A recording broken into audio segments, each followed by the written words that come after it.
graduated in MUN and also graduated from the Union Theological Seminary.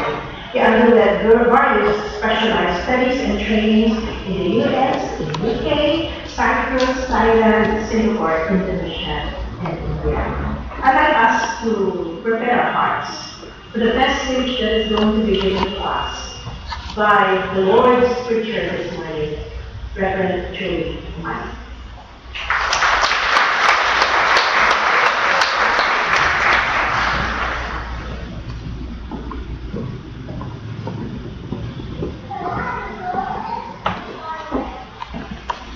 Good morning. I spoke this morning at the Tagalog service, and my time was quite limited. But I was told that since there is no more service after this, that I can speak for 1.5 hours. So do you want me to follow the example of Tinda's school? No, I will just make it short, but definitely this will be longer than Hardin ang Panalangin sermon. And it is indeed my pleasure to speak at your 72nd anniversary. You are giving emphasis to renewal and reconciliation, and along with your team, I want us to reflect on the topic from glory to glory. The resurrection power God used in raising Jesus from the grave and giving him the glory as God and King is the same power God will use in raising you up from the grave that you might have probably fallen into, and bring you from one degree of glory to another, from glory to glory. We will use as basis of our reflection Ezekiel chapter 37, verses 1 to 14. This is Ezekiel's vision of restoration through the vision of the dry bones. The story shows the power of God's word to recreate, even in a condition of utter hopelessness and helplessness. Now, what was Israel's condition when God gave Ezekiel the vision of dry bones? Israel was under the rule of the Babylonian Empire.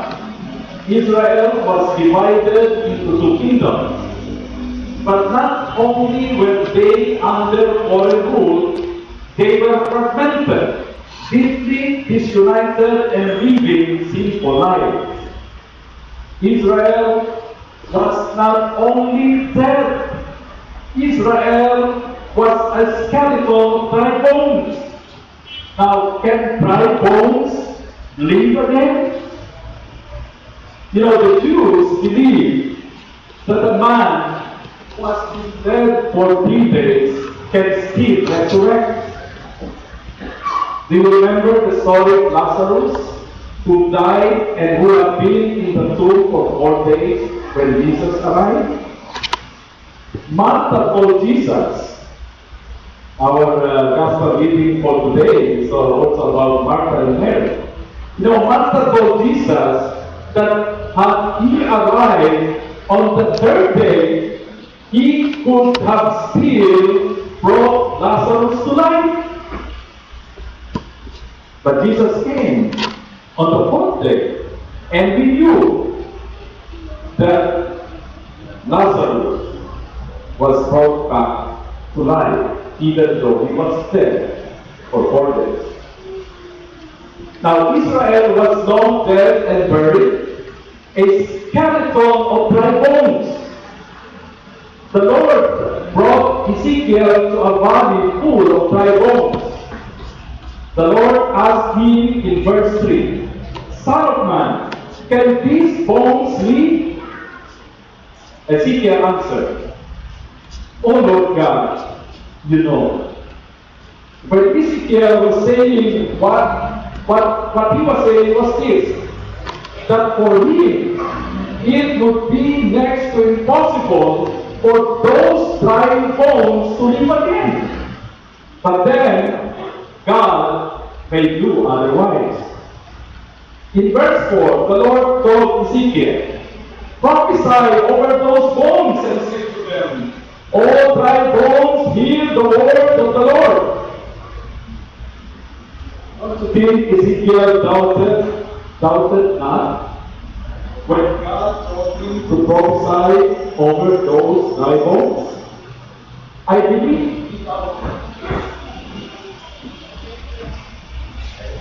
There's something wrong with that.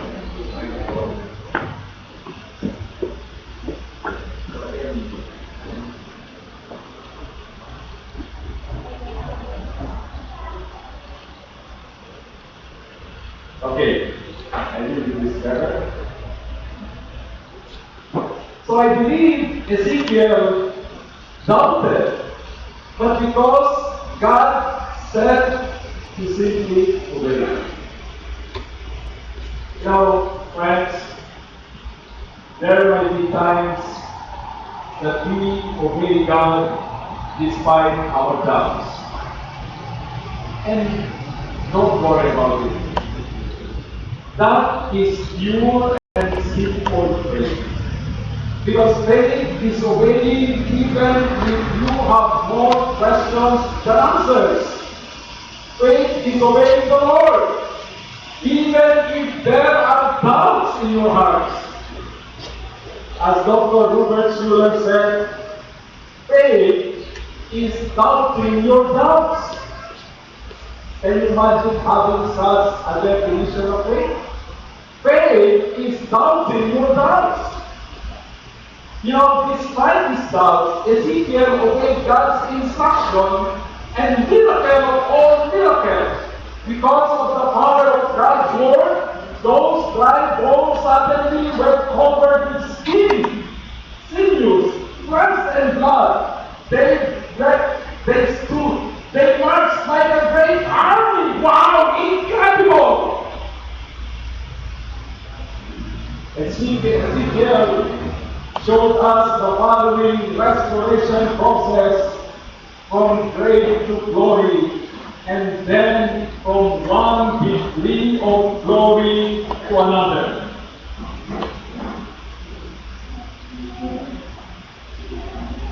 And what will happen? If you hear and obey God's word. Now, what is this restoration process? First, God will open your grave. The grave, you know, in verse 12 it says, I will open your grave. The grave is anything that puts you down, that is not just away your joy and peace, that enslaves you so that you cannot experience fullness of life as Jesus promised in John 10:10. I came that you may have life and have it abundantly. For example, Ruth's death put a person in a pit. Kaya tamang-tama po yung expression natin, napakun ako sa utang. We have heard of people committing suicide or crimes because of debts.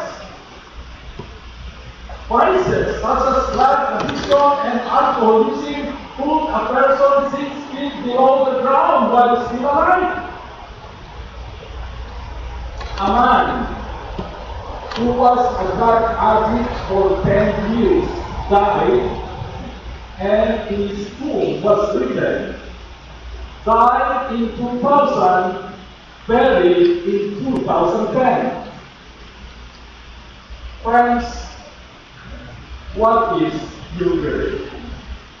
Remember, no matter how good and strong you are, you cannot by yourself open your grave.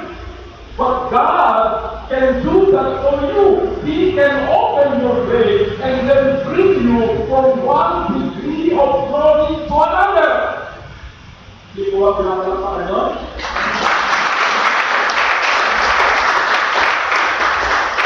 You know, you are touched by a word or a statement that I will say, you are free to clap. Sometimes Methodists have to be told that they have to clap. I will tell you now, you can clap.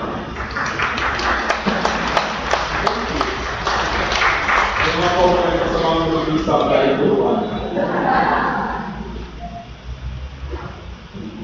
So second, God will raise you from your grave.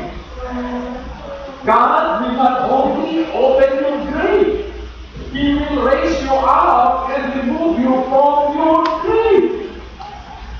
What good does it make if God opens your grave but not remove you from it? Raising you from your grave means bringing you from darkness to light, from death to life, from failure to victory, from chaos to order, from frustration to inspiration. You cannot do that by yourself. You do not have the power to do that. But God can do that for you. God can raise you from your grave and transform you from one degree of glory to another.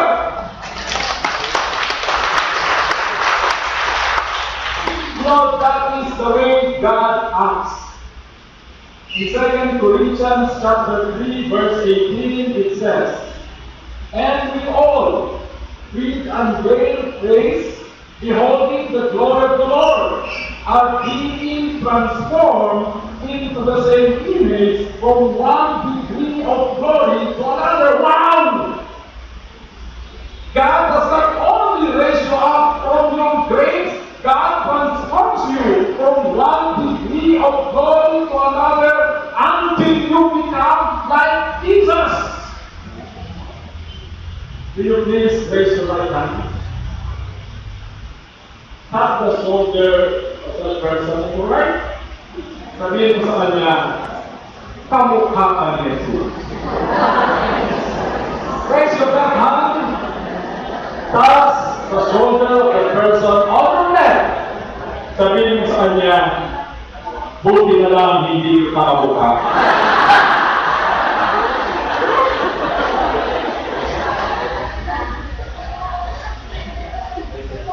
You know, this is the way God acts. A classic example is David. Look at what he said in Psalms 40, verses 1 to 3. Can we read that all together? Ready, go.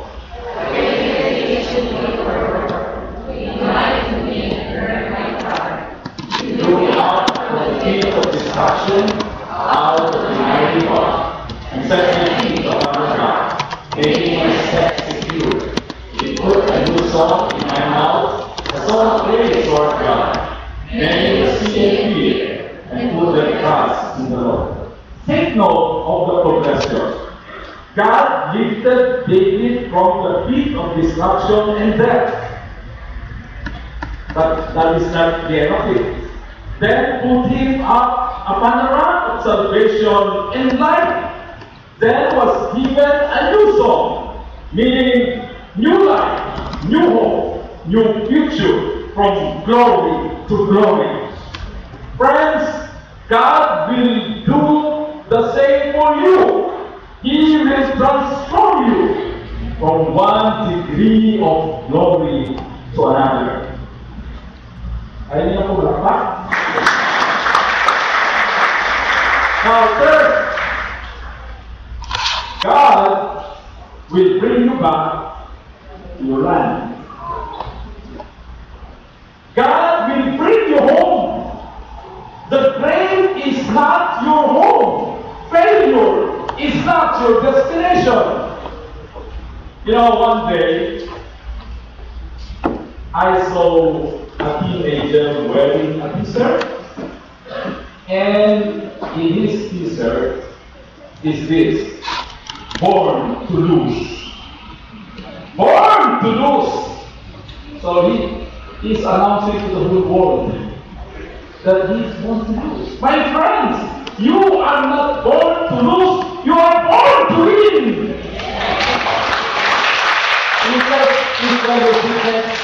You are born to win. Parang di naman kayo ibig na. You are born to win. Yeah, that's better. Jeremiah 29:11 says,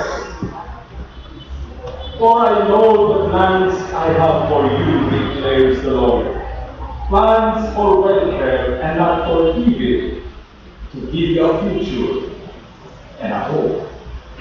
You remember the man who was possessed by a legion of demons? You know how many soldiers a legion made? Around 6,000 soldiers. So this man was possessed by about 6,000 demons. Can you imagine that? Ako hindi ko ma-imagine para isang demon kaya papasok sa akin.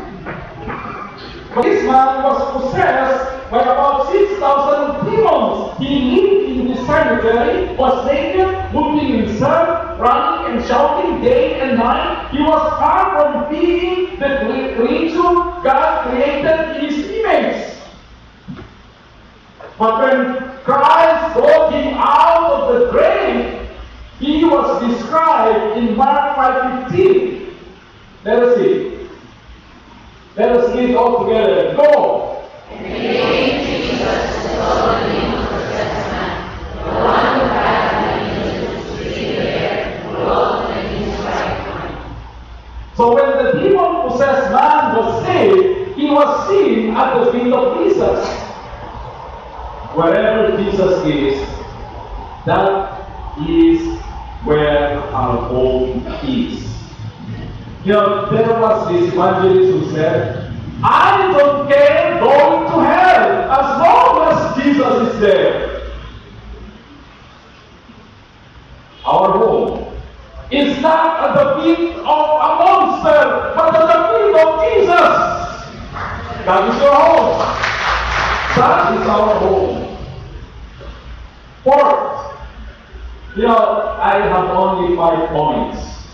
So it is not true that I will speak for 1.5 hours. So fourth, God, through His Spirit, will breathe unto you the breath of power. Through God's Word, the Holy Spirit will breathe unto us the breath of power. You know, when the Bible uses the word power, the word used is dunamis, which is the same word that was used for dynamite. So through the power of the Holy Spirit, God will give you dynamite power. You have that.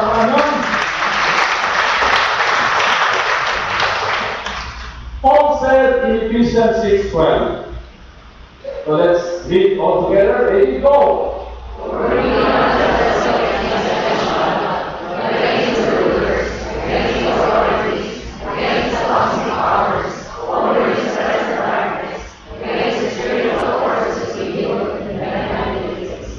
Can you imagine the kind of power this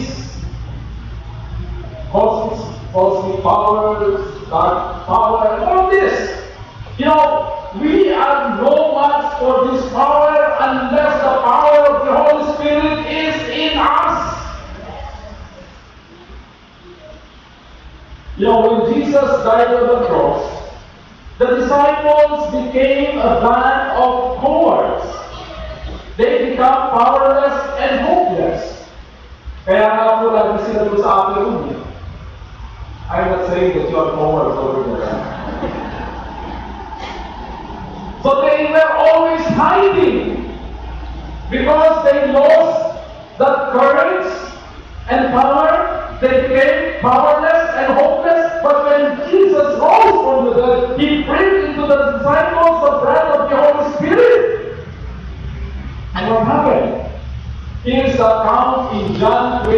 21. Jesus said to them again, "Pray, peace be with you, as the Father has sent me, even so I am sending you."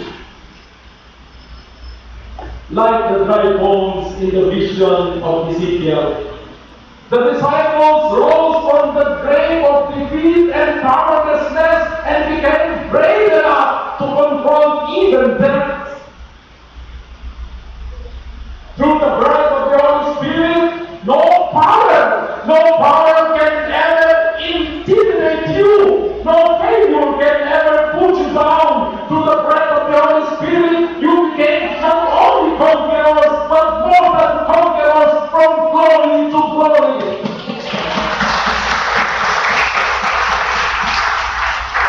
Fifth and last, and you will really enjoy this, because this is not the last.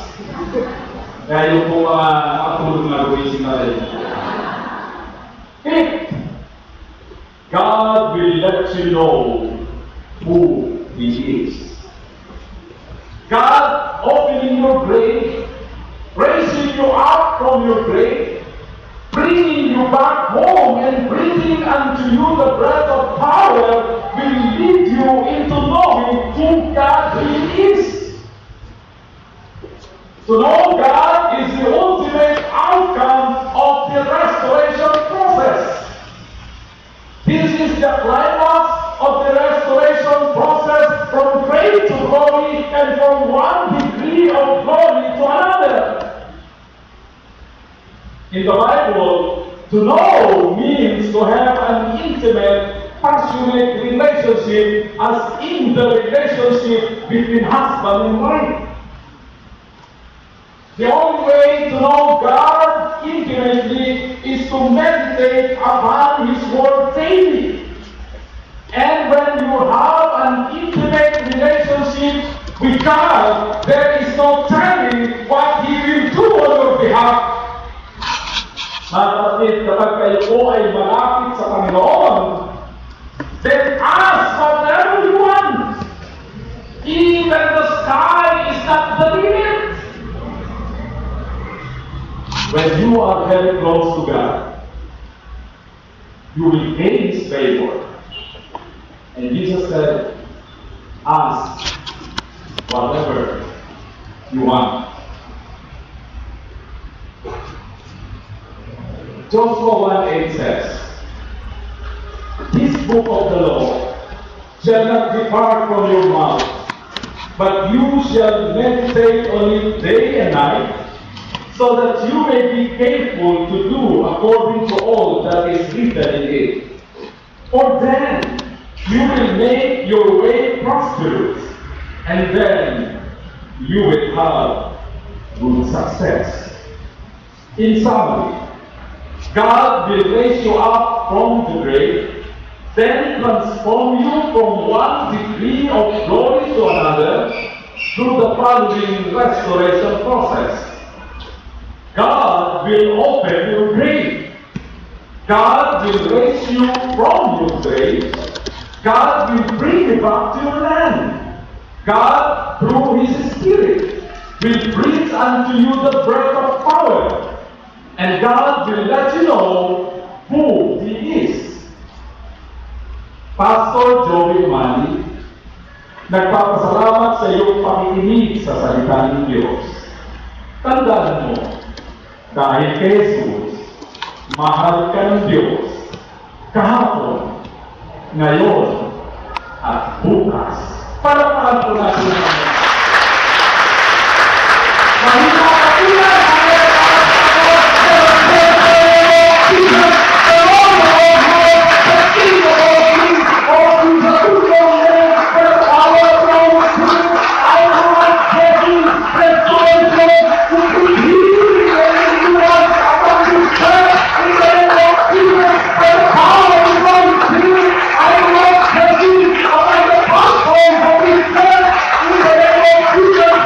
Power of the Holy Spirit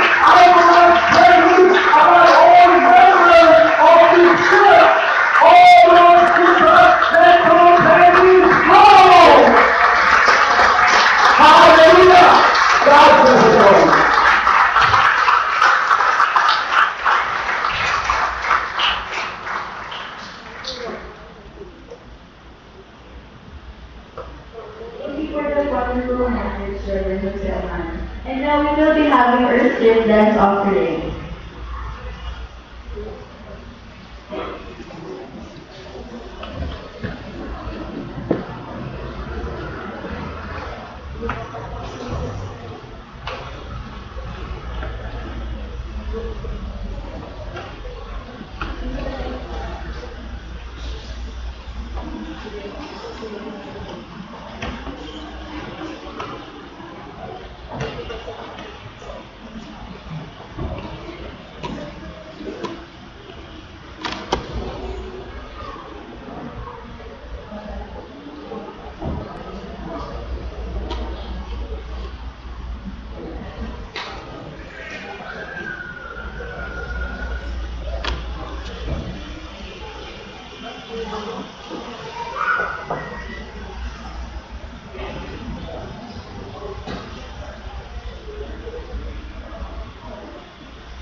in your presence.